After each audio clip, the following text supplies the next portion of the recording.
Dear Enrico and dear Corning CC students, it's a pleasure to say welcome to you all, and I'm sorry that I'm not going to be able today to make the live streaming for this week, but beginning next week, every Friday, we will have some live streaming class in which we will prepare certain things, different things, and show different cooking techniques which will enhance the umami flavor.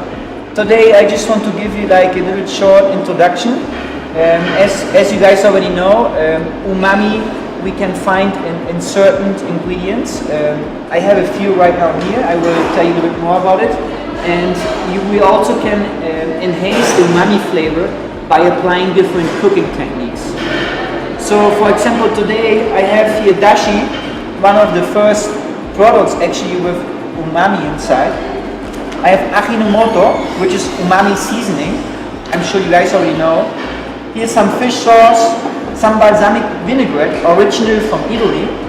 To make original balsamic vinaigrette, it takes about 12 years for aging. So the flavors are very intense. Soya sauce, and also some oyster flavored sauce. And all of them are very umami rich, as you already know. Same as dried mushrooms, or for example, cured ham or cheese. Not all cheese have umami, but the cured cheeses, they have much more umami flavor than the common cheeses, white cheeses. Onion, any kind of onion, we have umami. Tomatoes, small tomatoes or big tomatoes. And also like in Mexico, for example, the chiles. Dried chilies are rich in umami content. For example, in pre-Hispanic time, the Aztec people, they already were using chilies just to make like a broth. And if they would cook something and want to have more flavor, they would just take water and add certain kind of chili so it would have more flavor, and then add the other ingredients to finish the stew or broth they were using in that time. Actually very interesting because we're talking about hundreds of years ago, and they already were using those flavors. No? As we know, umami is one of the first flavors the humans actually try because it's in the mother milk. So it's the first flavor we actually experiment, and it's also like one of the most rich flavor. When we apply cooking techniques, we use different cooking techniques which can enhance the umami. For example, if I have onion, and onion already has umami inside, but if I use the onion and chop it small and then caramelize it for about 20 minutes on slow fire with a little bit of butter and salt, the flavor will get much more intense. For example, if you try a burger and you use raw onion or then you use like caramelized onion, it's much more tastier with caramelized onion. That's a simple cooking technique to apply.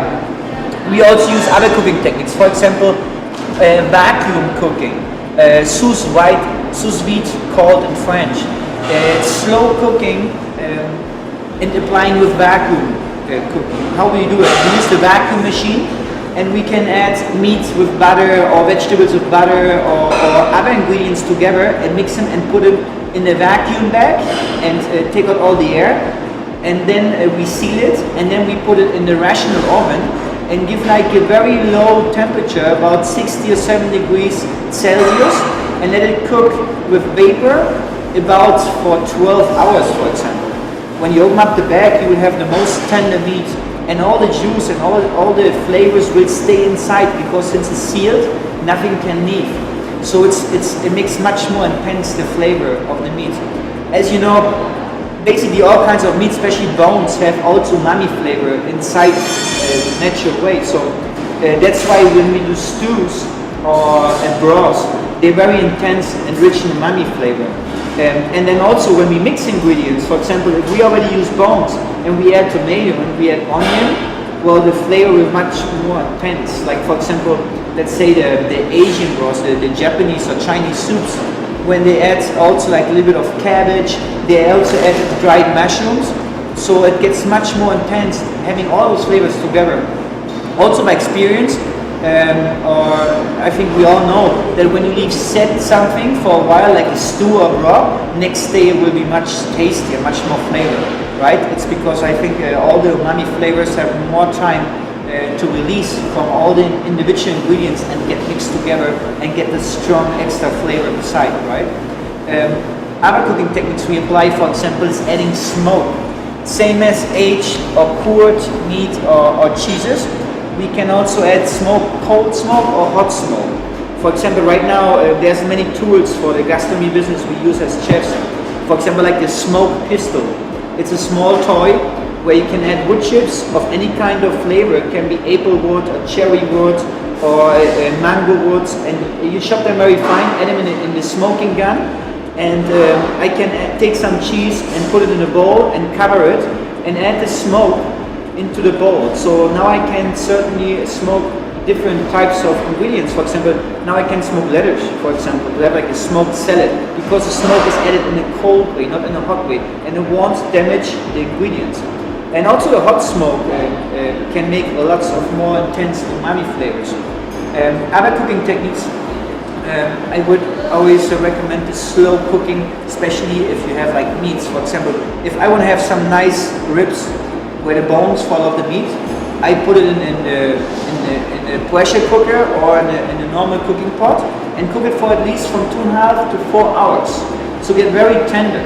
And once it's tender, I take it out carefully, and then I add the process on adding it on the grill to add the smoke flavor, or put them in the oven to grill some barbecue sauce, for example. Those are like very common cooking techniques we apply all the time in the gastronomy business to enhance the umami flavor. Another thing I want to mention, as you saw, some of my students posted they like the mole sauce, and maybe some of you guys know about the mole. I want to give a little bit more about the mole, because the mole is a very traditional Mexican dish.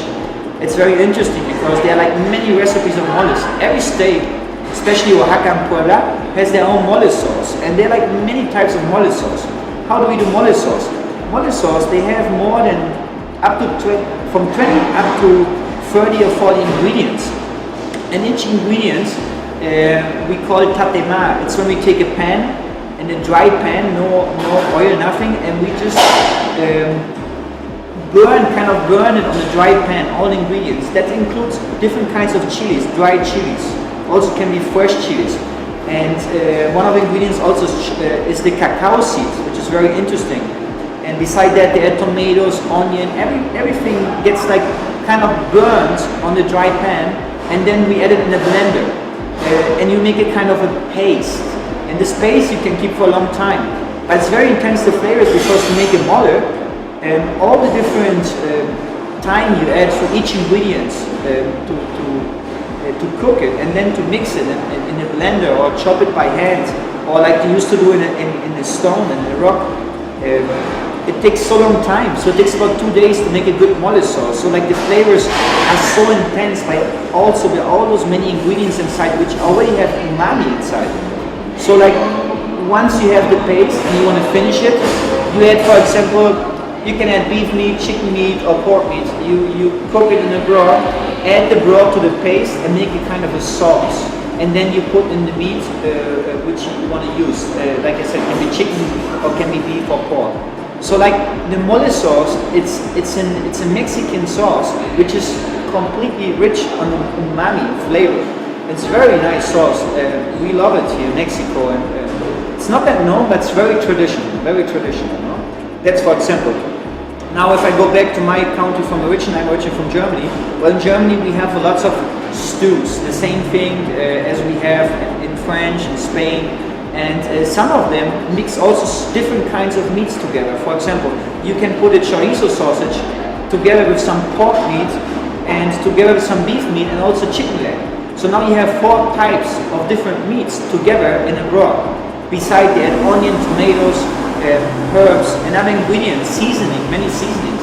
So like the flavors are like so intense, because also they cook them like for 3 or 4 hours, like a crock pot, for example. You know?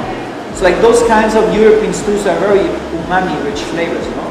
When we go to Japan, for example, Eriko's original country, there's also even like the sushi, just like when you have like the seaweed, you have the seasoning, the sauces we use with the sushi. So like there's like also very rich on flavors. Besides, there's like protein in fish meat, for example. So all mixed together, it also gives that special umami flavor when we enjoy those kind of dishes, right? So that's just a small introduction about cooking techniques we apply to enhance the flavors. There are others, many more. I will try to show as much as possible. I also added a PowerPoint presentation about cooking techniques in general. I don't know if you've seen it, it's in Blackboard, and Ediko already posted about umami. So when you're going to start to work on the first project, I think that's going to be like a good basic to start to creating a dish on umami-rich flavors.